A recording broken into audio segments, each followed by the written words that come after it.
শাড়ির সাথে আরও একটা হিজাব টিউটোরিয়াল ভিডিও নিয়ে চলে আসলাম। তো আসসালামু আলাইকুম, হ্যালো এভরিওয়ান, আমি মিষ্টি চলে আসলাম হিজাব স্টাইল বাই মিষ্টি থেকে। আমার হিজাবে আপুদের জন্য সুন্দর একটি ইজি শাড়ির সাথে হিজাব টিউটোরিয়াল শেয়ার করার জন্য। তো এই টিউটোরিয়ালটা হচ্ছে আমার সেকেন্ড টিউটোরিয়াল, যেহেতু আমি বলেছিলাম এখন থেকে প্রতিদিনই টিউটোরিয়াল দেওয়া ট্রাই করব, মানে পেজে রেগুলার হয়ে যাব। তো ফার্স্টে আমি হিজাবের একটা পার্ট ছোট বড় করে সুন্দর করে গলার নিচে পিন করে দিয়েছি। তারপর জাস্ট মাথার উপরে একটা পিন দিয়ে পুরো হিজাবটাকে ভালো করে সিকিউর করে নিয়েছি।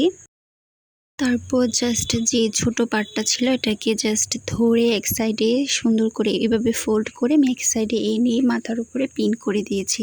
তো তোমরাও জাস্ট এখানে পিনটা একটু ভালোভাবে সিকিউর করে নিবা যাতে হিজাবটা ছুটে চলে না আসে। তো এখানে আমি দুইটা পিন করেছি। সুন্দর করে কয়েললেস বা যে কোনো পিন ইউজ করবা। যদি শলা পিনগুলো ইউজ করো তাহলে দুইটা পিন ইউজ করো, তাহলে অনেকটা টাইট হবে। দেন আমি এই সাইডেও একটা পিন দিয়ে দিয়েছি। এটাকে জাস্ট ঘুরিয়ে উপরে যে পার্টটাকে আমি ফোল্ড করে রেখেছিলাম এটাকে জাস্ট কভার করে একটা পিন করে দিব। তারপর জাস্ট আমি হিজাবটাকে ভালো করে সিকিউর করে নিব এবং কভার করে নিব। দেন জাস্ট আমি কিছু পিন এবং সেফটি পিন ইউজ করব। তো তোমরাও কিন্তু তোমাদের পছন্দ মতো সেফটি পিন ব্রুচ ইউজ করতে পারো, যার যার পছন্দ মতো পিন সেফটি পিন ইউজ করবা। তো এখন আমি জাস্ট কভার করার পর এখানে একটা ব্রুচ ইউজ করব।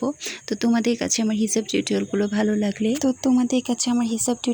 ভালো লাগলে অবশ্যই আমার ইউটিউব চ্যানেলটাকে একটা সাবস্ক্রাইব করে দেবা। আর যদি ভিডিওটি ফেসবুক পেজ থেকে দেখে থাকো তাহলে অবশ্যই আমার ফেসবুক পেজটাকে একটা লাইক ফলো দিয়ে পাশে থাকবা। আর ভিডিওটি ভালো লাগলে অবশ্যই শেয়ার করে অন্যদের দেখার সুযোগ করে দিবা। তো এখন আমি মাথায় একটা হিজাব প্যান দিয়ে দিচ্ছি। তোমাদের কাছে আমার হিজাব টিউটোরিয়ালগুলো কেমন লেগেছে অবশ্যই কমেন্ট সেকশনে কমেন্টস করে জানিয়ে দিবা। আর ভিডিওটি ভালো লাগলে অবশ্যই শেয়ার করে অন্যদের দেখার সুযোগ করে দিবা। তো আজকে টিউটোরিয়ালটা কেমন হলো অবশ্যই কমেন্টস করে যাবা।